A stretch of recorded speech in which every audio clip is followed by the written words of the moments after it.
Hello learners, welcome to our academy. मेरा नाम प्रांजल सिंह है और आज हम बात करने वाले हैं सुप्रीम कोर्ट के रीसेंट लैंडमार्क फैसले की, जो कि बात करता है ट्रांसजेंडर्स के बारे में। लेकिन इससे पहले कि हम इस फैसले की बात करें, एक बड़ी इंटरेस्टिंग सवाल पूछना चाहता हूं मैं आपसे।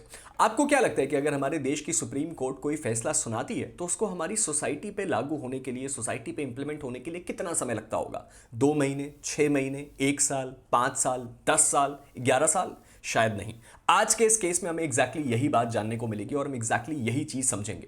मेरे पीछे जो ये तस्वीर है, ये ट्रांसजेंडर्स की है और मुझे आज भी वो किस्सा याद है कि जब मैं कॉलेज में था तो हमारे साथ ही पढ़ने वाले कुछ बच्चे अपना रास्ता केवल इस वजह से बदल लेते थे क्योंकि सामने से कोई ट्रांसजेंडर आ रहा है। कई बार मैंने ऐसा तक देखा कि लोग जो है अपने मुंह पे फेस मास्क लगा लेते थे या फिर वो अपने मुंह पे रुमाल रख के बगल से निकलते थे क्योंकि उनके बगल से कोई ट्रांसजेंडर निकला है। और आज हम एग्जैक्टली इसी चीज के बारे में बात करने वाले हैं, जो कि है ट्रांसजेंडर्स के राइट के बारे में और कैसे सुप्रीम कोर्ट ने इस मामले में बहुत ही इंपॉर्टेंट फैसला सुनाया और साथ ही साथ स्टेट गवर्नमेंट, सेंट्रल गवर्नमेंट और उसके साथ ही साथ कुछ प्राइवेट एंटिटीज को भी बहुत स्ट्रॉन्ग कड़ा फटकार लगाया।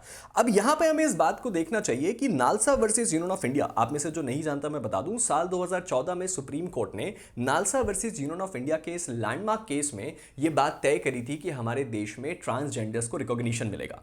आज इसके 11 साल बाद, साल 2025 में भी अगर सुप्रीम कोर्ट को इस बारे में गवर्निंग देनी पड़ रही है, इस बारे में रेगुलेशन देना पड़ रहा है कि ट्रांसजेंडर्स को उनके बराबर का अधिकार दिया जाए, इसका मतलब कि सुप्रीम कोर्ट के 2014 के फैसले को हमारे यहां पे रिफ्लेक्ट होने में 11 साल से भी ज्यादा का समय लग रहा है। चलिए समझते हैं इस पूरे मामले को। यह पूरा का पूरा मामला है Jain Kaushik versus union of India का। एक रिट पिटीशन सिविल 2023 की फाइल होती है सुप्रीम कोर्ट में। 17 अक्टूबर 2025 यानी कि अभी से ठीक 2 दिन पहले जो है सुप्रीम कोर्ट इस पे अपना फैसला सुनाती है। सुप्रीम कोर्ट के 2 जजेस, जस्टिस जेबी पाडीवाला और जस्टिस महादेवन, इस पूरे फैसले की सुनवाई करते हैं। अब यहां पे हुआ क्या, उससे पहले आप जरा ये देख लीजिए कि कौन से 2 जजेस हैं जिन्होंने ये सुनवाई करी, क्योंकि ये रूलिंग बहुत ही इंपॉर्टेंट है। अब यहां पे हुआ ये कि आपको बहुत इंटरेस्टिंग चीजें पता चलेंगी। जेन कौशिक नाम की एक ट्रांस वुमेन है जो कि प्रोफेशन से टीचर है। कई लोगों को पूरी की पूरी बात यहीं पे अटपटी लगती है कि एक ट्रांस वुमेन टीचर कैसे हो सकती है। अब यहां पे ये एलिज किया गया कि उनके साथ डिस्क्रिमिनेशन हुआ। वो प्राइवेट स्कूलों में पढ़ाती थी।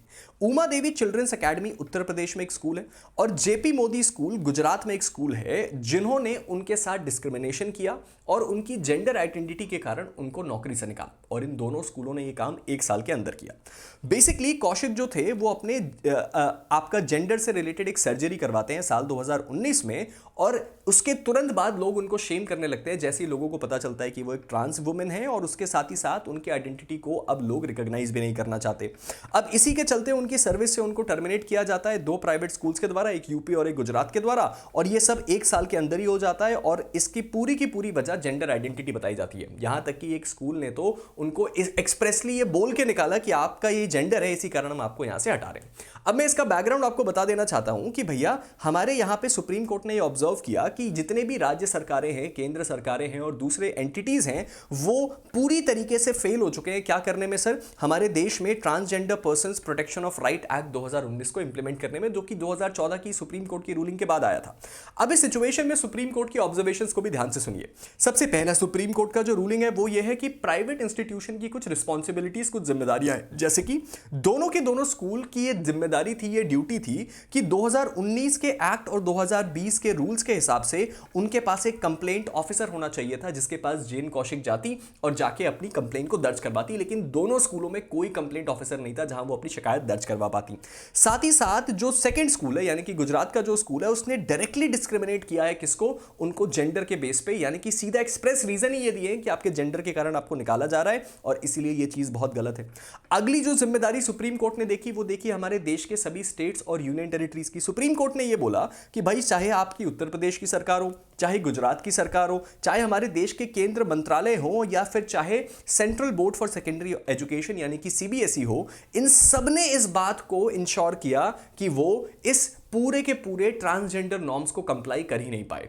कोई भी अपने एंड पे सही नहीं है और सबने इस चीज में फेल किया है, और इसीलिए ये एक मैसिव डिस्क्रिमिनेशन है उस जेंडर के अगेंस्ट। कोर्ट ने इस बात पे एम्फसाइज किया कि जो प्राइवेट आपका कंप्लायंस है ऐसी चीजों का, वो बिल्कुल भी नहीं होता और ये बहुत ही गलत चीज है। अब इस सिचुएशन में सबसे पहले तो सुप्रीम कोर्ट बोलती है कि हम आगे की रूलिंग बाद में देंगे, पहले हम यहां पे कुछ इंपॉर्टेंट चीजें देते हैं। सबसे पहला कंपनसेशन। कंपनसेशन कितना अवार्ड किया गया है सर? चलिए एक बार फटाफट कंपनसेशन पे नजर डालते हैं। सबसे पहले तो 50,000 रुपए का जो कंपनसेशन है वो सेकंड स्कूल को देने बोला गया जिसने जेंडर के बेस पे ही पूरा डिस्क्रिमिनेशन किया।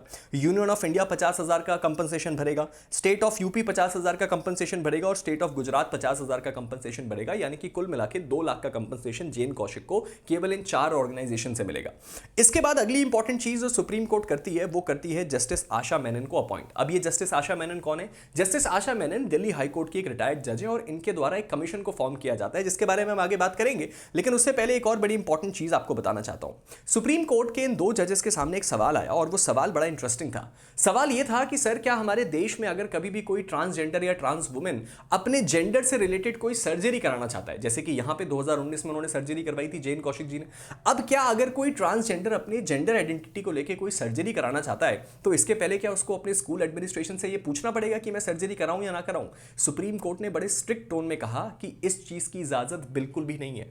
आप अपनी जेंडर आइडेंटिटी की सर्जरी अपने हिसाब से करवा सकते हैं अनटिल एंड अनलेस आपको नौकरी ही आपके जेंडर की वजह से मिली हो या आपकी नौकरी का सीधा लेना देना आपके जेंडर से हो तो अलग बात है। अदरवाइज आप केवल और केवल अपने एम्प्लॉयर को केवल एक नोटिस दे सकते हो और वो भी इसलिए ताकि वो अपने एडमिनिस्ट्रेटिव डॉक्यूमेंट्स में आपकी आइडेंटिटी को बदल दे। अदर देन दैट किसी और चीज की जरूरत नहीं है। अब आते हैं फाइनली इस कमीशन पे जो कि हमारे देश में जस्टिस आशा मेनन के थ्रू बनाई गई है। तो यहां पे एक कमेटी बनाई गई है जिसका काम क्या है सर? एक इक्वल अपॉर्चुनिटी पॉलिसी को फ्रेम करना, यानी कि कुछ नए पॉलिसी फ्रेमवर्क्स आएंगे जो कि ये बताएंगे कि ट्रांसजेंडर्स को प्रोटेक्ट कैसे किया जाए, उनके राइट्स को कैसे प्रोटेक्ट किया जाए। साथ ही साथ बहुत सारे ट्रांस एक्टिविस्ट को भी इसका मेंबर बनाया गया है ताकि इन सबको सही रिकॉग्निशन मिल पाए। इनका काम क्या है? इनका काम है इक्वल अपॉर्चुनिटी देना और उसके साथ ही साथ जो पूरे के पूरे प्रावधान अभी तक बनाए गए हैं उनको सही तरीके से कैसे इंप्लीमेंट किया जाए, सभी के बीच कैसे कोऑर्डिनेशन हो, उसके बारे में चर्चा करने के लिए। और यह बात हमें और आपको दोनों को समझनी होगी कि अगर साल 2014 में सुप्रीम कोर्ट ने इस जेंडर को रिकॉग्नाइज कर लिया था तो ये रिस्पॉन्सिबिलिटी हमारी और आपकी भी है कि हमें भी ये सोचना चाहिए कि कैसे ऐसा हो सकता है कि हमारे दुनिया में रहने वाला एक जेंडर है जो कि आपको कहीं पब्लिक एम्प्लॉयमेंट में नहीं दिखता या बहुत कम दिखता है। क्यों स्कूल में वो टीचर्स नहीं होते? क्यों हमारे देश में जो शॉपकीपर्स हैं वो ट्रांसजेंडर्स नहीं होते? इसका मतलब कि सोशल इंपैक्ट उस जजमेंट का अभी भी और उस जजमेंट का सोशल ट्रांसफॉर्मेशन हो पाना अभी भी काफी मुश्किल है और शायद इसमें और भी समय लगेगा। आपको इस मसले पर क्या लगता है आप नीचे कमेंट सेक्शन में जरूर बताइएगा। लेकिन फिलहाल हम इस वीडियो को एंड करते हैं। वीडियो को एंड करने से पहले 2 इंपॉर्टेंट बातें। अगर अभी तक आपने मेरे टेलीग्राम ग्रुप प्रांजल सिंह अनअकैडमी को फॉलो नहीं किया तो उसको फॉलो कर लीजिए। मुझसे जुड़ी हुई सारी अपडेट, सारी जानकारियां और सारी की सारी चीजें आपको इसी टेलीग्राम ग्रुप पे जानने को मिलेंगी। उसके साथ ही साथ अनअकैडमी उत्सव के चलते इस वक्त अनअकैडमी आपको अपने सभी जुडिशरी सब्सक्रिप्शंस में ऑफर दे रहा है फ्लैट 60% ऑफ का और ये ऑफर आज रात खत्म हो रहा है। तो अगर आप इस वक्त अनअकैडमी को ज्वाइन करना चाहते हैं तो आपको कुछ नहीं करना है, आपको मेरे कोड का इस्तेमाल करना है जो कि है PS प्रांजल सर, और इसका इस्तेमाल करके आप मात्र 18,999 में पूरी अनअकैडमी का जुडिशरी सब्सक्रिप्शन अवेल कर सकते हैं। Multiple batches, multiple classes, multiple educators, 1 साल के लिए पूरी ऐप आपके लिए फ्री है। जितना इस्तेमाल करना चाहें, जितनी तैयारी करना चाहें करें। फिलहाल हम आपसे विदा लेते हैं। आप सबसे मुलाकात बहुत जल्द होगी, लेकिन जाने से पहले 2 बातों का ध्यान रखिएगा कि इक्वालिटी ना केवल कोर्ट की, सरकार की, बल्कि हमारी एज अ सिटीजन भी जिम्मेदारी है। और दूसरा, stay motivated and keep learning. Thank you.